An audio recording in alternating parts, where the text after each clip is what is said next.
Assalamualaikum warahmatullahi wabarakatuh. Ada kursi. Nyanyinya guna mimik. Guna mimik dia. Makanya baru melampau mana pun. Jadi guna mimik tu bunyi joget kan.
Untuk selanjutnya rukun iman.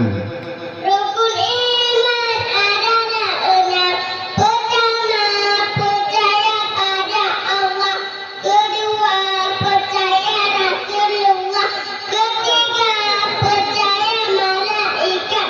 Keempat, percaya kitab Allah. Kelima, percaya untung baik, untung jahat. Keenam, percaya kiamat. Selanjutnya rukun Islam. Rukun Islam adalah lima. Pertama, mengucap lima syahadat.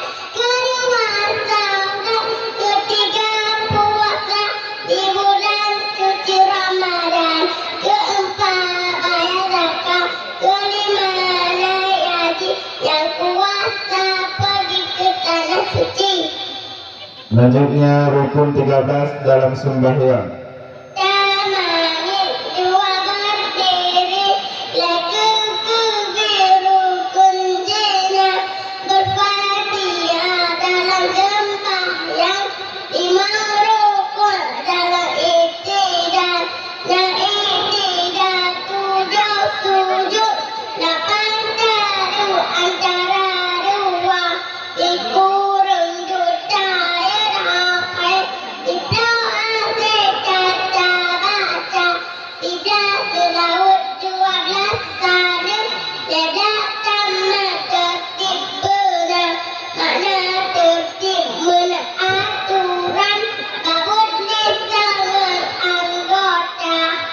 Selanjutnya Nabi 25. Nabi Adam, kedua Nabi Idris, kelai Nabi Nuh, keput Nabi Hud, kelima Nabi Saleh, keenam Nabi Ibrahim, ketujuh Nabi Lut, kelapan Nabi Isa, kekurang Nabi Ismail, kesepuluh Nabi Yakub, kesebelas Nabi Yusuf, 12 Nabi Syuaib, 13 Nabi Harun, 14 Nabi Musa, 15 Nabi Daud, 16 Zulkifli, 17 Sulaiman, 18 Ayub, 19 Yunus, 20 Zakaria, 21 Ilyas, 22 Ishak, 23 Yahya, 20 Isa, 25 Nabi Muhammad sallallahu alaihi wasallam.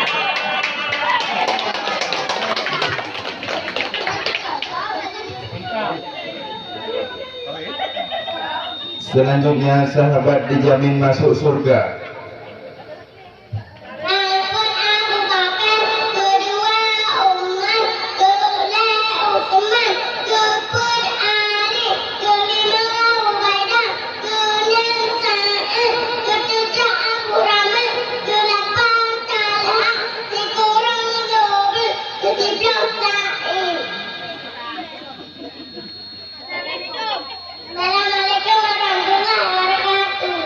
Waalaikumsalam warahmatullahi wabarakatuh.